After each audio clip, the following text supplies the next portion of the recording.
Alright, I've gotten the top all cleaned up, planed down, rough sanded, and I'm ready to start roughing out the sides. I'm going to cut this lengthwise about a 1/4 inch too long than what it should be. And that is, I'm just trying to get one square straight edge. And I'm going to take that straight edge and clamp it on the top up here in line with the back and let it overhang all the way across. That way if I'm any way out of square, it doesn't matter, because what I'm going to do is I'm going to trace this lid support on the underside of the lid, flip the lid back upside down, and then use my guidelines and the table saw fence and my crosscut sled to just cut along my pencil mark. That way I know no matter what this thing is, if it is out of square, it will be just as accurate as this one is. So just going to make one straight edge to go ahead and get that cut, get the top cut. I've also taken the panels and stained the outside of them real quick. I'm close to reaching the point where all I have to do is the finishing work. And because I'm staining one side, painting the other side, I've got a lot of drying time where I'm just being idle. So might as well let something dry as I'm working on the next step. So went ahead and stained these. I'm using Minwax Early American, I believe is what it's called. So these are just some sanded 1/4 inch plywood. But also the base on here. We are using 2-inch casters, so I had to recut some 3-inch thick, 3-inch tall material to wrap this around. Simple butt joint. Remember when we cut the bottom panel for this, we cut pocket hole screws to secure this to the chest itself. I did that, screwed them all in, as well as on the short pieces, bottom side of the short pieces, there's 2 pocket hole screws, one going into here and one going into here on both sides. That way they just, you're going to have a lot of support where the base meets right here, but to stop the side pieces from twisting any, or to stop this piece from pulling out, I went ahead and put a pocket hole screw down here. It's all sanded smooth. I'm going to use a chamfer bit and put about 1/8 of an inch chamfer, maybe a little bit more than that, maybe a 1/4 inch chamfer, all the way around the base. The same design right here on the top side of the lid support, and also on both sides of the lid. So that's going to be the decorative edge, I guess. Just a simple chamfer, 45-degree chamfer. But as you can see, I've got the lid done, all except for mortising out for the hinges.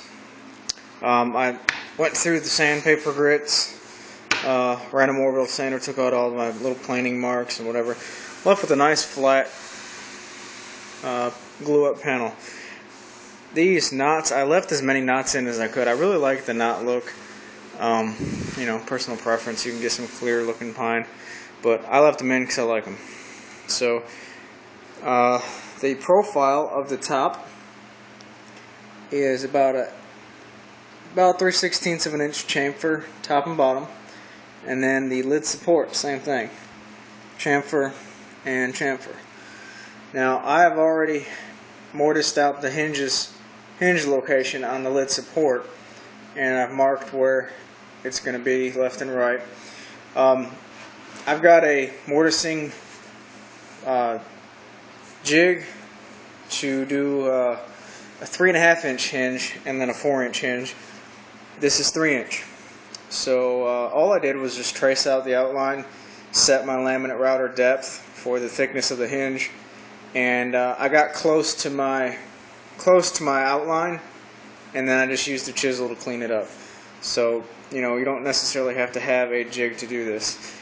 Keep in mind, see that right there? That is a pocket hole screw coming from the bottom. Don't make the same mistake I did. I wasn't even thinking about the way I secured this. Typically what I would have done is backed that screw out, mortised my hinge opening, and then screwed it all the way back through and filed it down. I shot some sparks with my router. Thankfully I was using some crappy router bits, nothing expensive. But anyway, that's what I did to route out the mortise for this hinge. I'm just going to do the same thing on the lid here. Have this thing ready to go. We are putting wheels on the bottom of it. I also got a chamfer down there on that top edge. So the bottom of the bottom tray is 1 3/4 inches off the ground. I'm using 2-inch casters, so that leaves about a 1/4 inch reveal all the way around. It'll slide just fine. Don't have the casters on it now, but but we are at this stage. I'm going to hopefully get this routed out, mounted together, make sure it fits all nice and neat, take it apart, and then put some stain on it. Let the stain sit overnight, put it all together, paint the inside, and then shoot some clear tomorrow night.